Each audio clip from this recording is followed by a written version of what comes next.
Croeso nôl i chi I Gylch y Defed ar gyfer pencampwriaeth y Parau'r Rhyngfryd. Rob Ratri, nawr, ni yn y cylch nawr sydd heb I grydydu, a mae hwnna'n bwysig iawn bod y reolau yma'n cael ei cadw dau gylch yn y gysadleuaeth hon. Ydy, mae dwy feder fod rhwng y Defed, mae bod nhw'n ffrind agos at ei gilydd, a mae'r sioen ffôn neud fel ti'n gweld y ffens sydd rhwng y ddwy adran. Mae'n efo'r Defed pedig yr Cymraeg, mae'n par smart iawn yw, pennau gwyn smart iawn. A'r cyrn hefyd. Ydy, maen nhw'n cyrlo'n berffaith yn un nhw. Ydy. A mae'r tri phar cyntaf yma, maen nhw'n ymwneud â'r Defed Mynydd Cymreig yma, ond nhw'n wahanol ardaloedd, ynddo fe? Wahanol ardaloedd, ie. Mae'r Defed adran Welsh Mountain fan ei Hillflock Nor, fel ni'n gweld Defed fel Talabon, Talan I Dolgellte y lliw na yn fe, ti'n bod? A wedyn, o Tanon yma, wedyn mae'r Defed Mynydd Cymraeg De Cymru llawer mwy o liw, a dys yn edrych yna, mae'n asgwrn cryf ofnadw i'r hwrdd na fyna. O fe'n powerful ni we. O, a mae hi dechrau'n i'r hwrdd yn dysau? Oes, a glaniad caled o fyna se. O sglei. A wedyn yn sgleinio fan hyn yn yr hael, y ddafad fynydd di Cymreig. Ydyn, yn un nhw'n smart, real di, maen nhw'n wstad yn dangos unan yn dda iawn. Mae ffermwyr ifanc Cymru wedi bod yn rhain, maen nhw wedi bod yn ei judgio lenni yn y stock judging competitions. Neis iawn, fi wedi dysgu lot amdano nhw lenni, achos o'n i'n gwybod dim o blaen, o'n i'n gwybod dim corn I fod ar y ddafad, a dim blew gwyn, a dim byd yn y glan. So, mae'r ffermwyr ifanc yn dda iawn, mae'n wahanol fryd bob blwyddyn, a ni'n dysgu rhywbeth am fryd wahanol bob blwyddyn.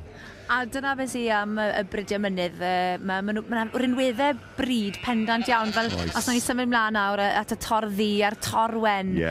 Maen nhw'n debyg iawn i'w gilydd, ond mae'r lliwiau fel ffwr arall rownd. Ydyn. Yn unigryw iawn y ddau o'n nhw, really. Mae'r un top yn wyn a tybach o ddi, a mae'r llall fel arall yn fe, ond unigryw iawn. Y Tor-ddu, neu beth mae'n golygu, yw bod y bolan ddi. O, reit. Achos chi'n edrych ar y ddafad, mae'n od I alw ddi'n Tor-ddu, ond achos chi'n meddwl am ddi yn syth yn dych bod y corff yn ddi, ond na, yr bol yw e. A yn y Tor-wen, mae'r bol yn wen. O, ti'n dysgu fi nawr. O'n i'n gwybod na o blaen o'r meinir, da iawn. A wedyn y balwen, a dyna beth yw hwnna wedyn, yw'r bod y wyneb yn wen, y bal yn wen. Y balwen, ie.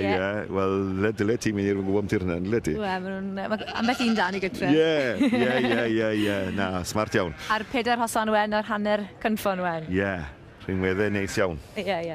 A wedyn, os nawn ni symud ymlaen at fryd sy'n dathlu eleni, hanner cam mlynedd y fodolaeth y gymdeithas, defaid Penrith Bryniau Cymru. Ie, par neis iawn. Yn fryd sydd wedi bod yn grif iawn yr ardal con fe, Defed, fel ni'n Defed Devil's Bridge, ni wastad yn galw nhw ar trwy'n dyn a bryn fe, ond neis gweld nhw, so nhw ddwrnod da iawn yn Llanfengel y Creiddi, yn cael bwys ni spel yn ôl, a oedd neis gweld gymaint o Defed ar gael ei arddangos na. A mae'r gymdeithas yma'n gefnogol iawn i'r ieuenctid yn y diwrnod agored yn wedi cynnal mwyn dathlu hanner cam mlynedd y fodolaeth. Y ieuenctid oedd yn cael beirniadu. Ie, neis iawn. Lyflu. A ti'n beth, fi'n gweud fan hyn trwy'r wsnos, mae isen ni yn y sioiau bach yma yng Nghymru, trwy Gymru gyd, I cael y bobl ieuenctid I cael dysgu I ferniadu, a wedyn, amser nhw'n twach yn hun, fe nhw'n dod I lefel un achos ti'n sefyd rhy hen mas yn y ring ma.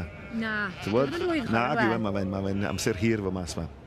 A wedyn y Penrith Biwla wedyn? Ie, oedd yna wyn neis iawn mas efo nhw fyna ddoen oedd rhywna'n bar arbennig I weld o fan hyn. Yn glei. A wedyn symud ymlaen at fryd digon tebyg y Ceri. Ie, dechrau'r ddwy glist na lan, mae nhw'n edrych yn siarp, wastad yn dangos un yn dda ni nhw. Mae nhw yn dyn nhw'n Celtic Stadlu, mae nhw'n urddasol iawn, yn mynnu sylw'r beirniaid, ac yn aml yn cyrraedd y brig o ganlyniad I hynny. Ie. Wedyn na ni, rhagflas o'r cylch sydd heb I crydydu ym mhencampwriaeth y Parau'r Rhyngfryd.